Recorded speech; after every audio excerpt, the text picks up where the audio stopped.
Yeah, that looks good. I love the fact she did that, a great. didn't she well, do? She does a good job. Well, she put this in. Yeah, your dog tag in yeah. there. That's really. And this had fallen down. A little bit, right? And she got it all fixed back up. Well, tell us a little bit about your war experience. Where were you stationed? What theater? Well, when I was drafted, they sent me to Keesler Field, Mississippi. All right. And I intended to fly. I've been wanting to do that all my life. So when I got there, I applied for cadets. Mm-hmm. So one day I was out in the area, and of all things, here comes a friend of mine that I had no idea I was going to see way off over there. So he came up, we visited a minute, and his name was Bobby Regester. And I said, Bobby, what you been doing? He said, well, I was in cadets, but I washed out. Oh, dear. And I said, well, I have applied, but they haven't called me yet. And he said, R.D., if I couldn't make it, I know you can't. And that was just like saying sick 'em to a hound dog in a hen house. I can imagine. And determined. And so in a couple of days, they called me and they sent me to Nashville, Tennessee, and entered cadets. Well, I graduated from cadets, sure enough, and then they sent me to pilot training, which is also there in Nashville. Right. And where I was in cadets was at Vanderbilt University is where it was. Right. Well, when I graduated, then they sent me to pilot training there in Nashville, and I graduated from pilot training. And then I guess the big shots in Washington had decided that where they were going to send the group that I was with to the South Pacific, if we graduated from everything, that those were long missions in the South Pacific. They went anywhere from 8 to 10 hours long. Right. And well, you're so tired when you get back from the mission that length of time. But they said, suppose you're around the target area and you're about 4 hours from your base. Suppose the pilot gets killed. Who's going to fly the plane? Or probably the co-pilot. But suppose the navigator gets injured or killed. Who's going to get you back to the base? Or suppose the bombardier gets shot or killed or whatever on a mission. Who's going to drop the bombs? You're going to have to become all three. So you had to do cross-training. So when I graduated from pilot training, they sent me to Montgomery, Alabama for the navigation school. And so I went through that, graduated from that. Then they sent me to Tonopah, Nevada to bombardier school, and I graduated from that. So we were all three. And that's where I got my wings, was in Well, tell us a little bit about what the ribbons mean. Well, actually people, they get a little mixed up about the ribbons themselves. You know what they mean? Usually that just means... That means where you've been. That's right. And then the oak leaves... And it's what's on the ribbons is what counts. You see these politicians and everything, they got ribbons from here clean down to the... Boy, they think, boy, he's a hero. No, they're not. That just means all the places they've been and where they spent our money.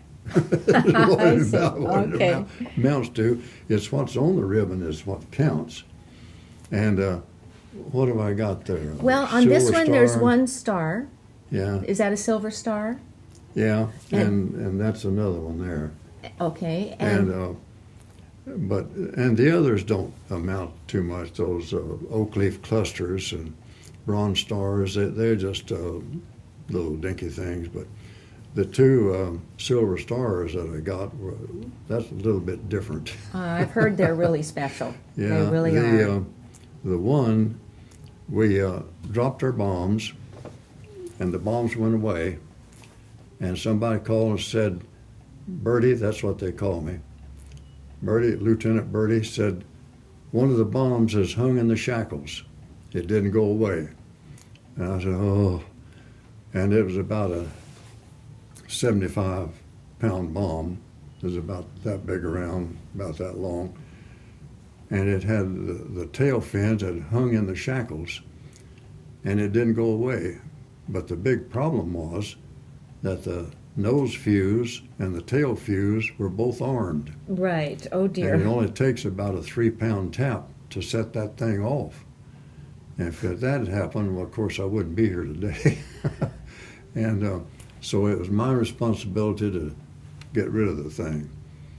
Well, that little catwalk that goes down with the Bombay doors open is only about that wide, and no room for a parachute. And all I could wear on me was a little bottle, oxygen bottle, lasts about 10 minutes. Well, I put that on, and so I went down that catwalk back where that bomb was, and instead of being, there's 2 rows of shackles, one close to the catwalk and then the further one over, and that's, of course, where the bomb was hung. It was in the furthest over. And so I went back there and I said, man, how am I going to do this? Well, finally I decided the only way I can do it is with my left foot. I keep my right foot on the catwalk, hang on to the shackles, and reach over with my left foot, see if I can reach that thing. And when I did that, I looked down, and there's 24,000 feet of nothing down below me, you know. If I'd have slipped and fell, well, that'd been the end of it. But I managed to get my left foot over there, and the big problem is those old Army shoes that you wear. And you know, the plane will... Yeah, it's bumping around in the air, yeah. And if my toe happened to hit that fuse, oh boy, that's all she wrote. And I worked with that thing for quite a little bit, and finally I managed to get it loose, and it fell and went away. And I could hear the guys in the back yelling, you know, and glad that it was gone. And but that still wasn't the end of the problem. So my time had gone by. So and your that's oxygen only was 10 out. minutes of Yes. oxygen. I started back, and I got most of the way back within about 2 or 3 feet of the entrance into the plane, and I began to pass out. Well, the navigator was watching me, standing inside there. He reached out and grabbed me by the flight suit and yanked me in the plane, and that's what saved my life, really, was right there. What kind of plane were you flying? It was a B-24 Liberator, a 4-engine bomber. Oh, okay. And Yeah. where was this in the South Pacific? That was in the South Pacific. It was on a little island called Moritai. Okay, I've heard of it. Queen Wilhelmina's territory. Right. That's Dutch, right? Mm-hmm. Right. It was about halfway between the northern tip of the New Guinea and the southern tip of the Philippines. Well, tell me what these crossed swords mean. The which? The crossed swords. What does that mean? Is that your division or your bomb group? Oh, it's just an emblem that we wore on our suits that they gave us. Those are kind of a dagger-like deals there, and we all had them. I don't know. Well, did they call the Army Air Corps the Air Cavalry at one point? No. They didn't? I No, thought it's they the did. Army Air Corps. I It's remember called the that, but Army. I know that they were changing because the cavalry was kind of passé at that point, obviously. Yeah. Well, tell me about this. I understand that this is flak. Well, that's another mission. And it was in the southwestern part of Borneo called Balikpapan. And they had briefed us the night before and told us that it was the first mission that we were to fly that involved the radar-controlled anti-aircraft guns. And the Japanese had a heavy battery of those there. Right. And we were to drop our bombs on that. I see. But they said the problem is, they can get your altitude accurately. And it said you can depend on 2 of the planes out of your 6 being shot down. Oh, my. Well, that's like to scare the guys to death, you know. They We're playing the odds And, big time. yeah, and so anyhow, we took off, and we got near the target. We were on the downwind leg. That's you fly down, and then the base leg, and then you come back on the target. And I was on the downwind leg, and I said, I've got to do something. And those guys, they know their altitude right now. And when we get on this base leg, they're going to start firing. And so, I said, I know what I'm going to do. So I made my turn on the base leg, and I yelled in the intercom so the other 5 planes could hear me, follow me. I was flying lead plane. And I shoved that wheel forward and I dived that B-24 like I was flying a fighter plane. Oh my goodness. And I lost 500 feet real quick. And I leveled out, had much more leveled out, and I had to make my turn then on the bomb run. And when I made my turn on the bomb run, I turned, I looked back, and where we had been, it was black with a flak. Right. Yeah.